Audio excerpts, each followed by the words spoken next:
Hello students, how are you students? आज हम today I will explain to you the poem the road not taken. वह सड़क जो नहीं ली गई।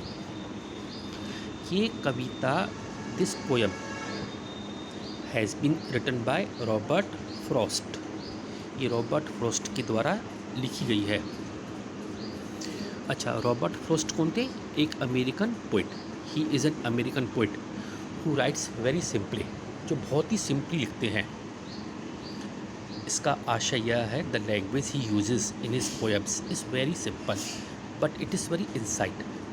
ही राइट्स वेरी इंसाइटफुली। वो कविताएँ हमारे अंदर झांकती हैं, ठीक है। And he always writes about very common and ordinary experiences.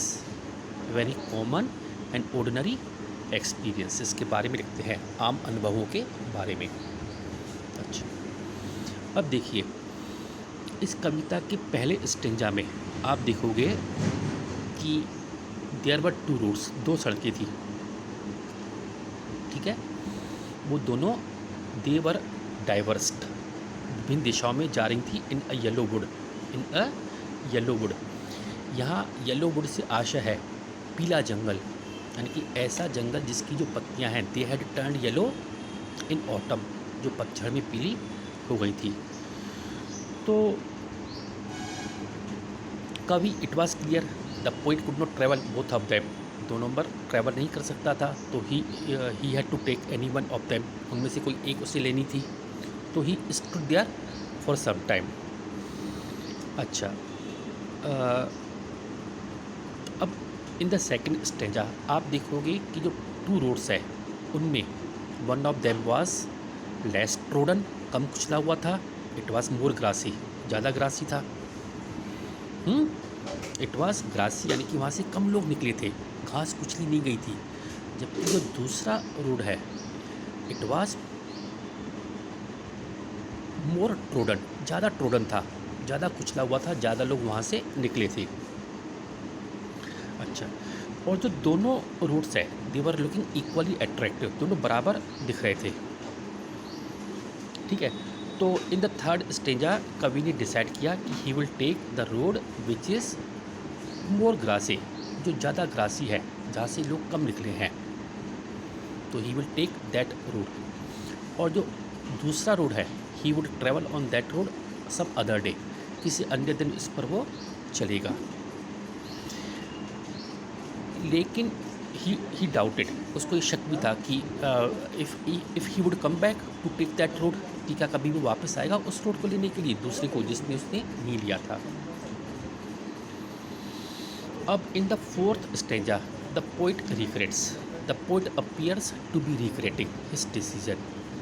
Fourth stanza में जो कवि है, I shall be telling this with a sigh, somewhere ages and ages has, आज से कई सालों के बाद में, आई वुड से, मैं ऐसा कहता हुआ दिखूँगा कि I wish I could have taken, I took the one less travelled bye, कि काश मैंने उस रोड को लिया होता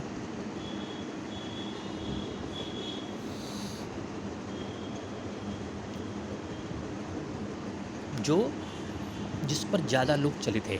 मैंने तो वो रोड लिया, I took the one less travelled by, जिस पर कम लोग चले थे, मैंने वो लिया था। मैंने वो लिया होता जिस पर ज़्यादा लोग चले थे, तो that has made all the difference, तो इससे शायद फ़र्क पड़ता। जो मेरी लाइफ है, जो मेरी लाइफ आज है, वो वैसी ना होते हुए it would have been different. अच्छा, अब कवि इसमें क्या कहना चाहता है? What does the poet want to say, what is the hidden message of the poem? The hidden message of the poem is that हमारी लाइफ में many times in our life there are two options, there are two choices. हमारे पास दो choices होती हैं, उनमें से एक choice we have to take one choice, ठीक है। तो before we make any choice we should think two times, हमको दो बार सोचना चाहिए। We should be very careful before we take any decision, ठीक है। क्योंकि गलत decision may bring unhappiness and failure, while a right decision may bring success and happiness in your life.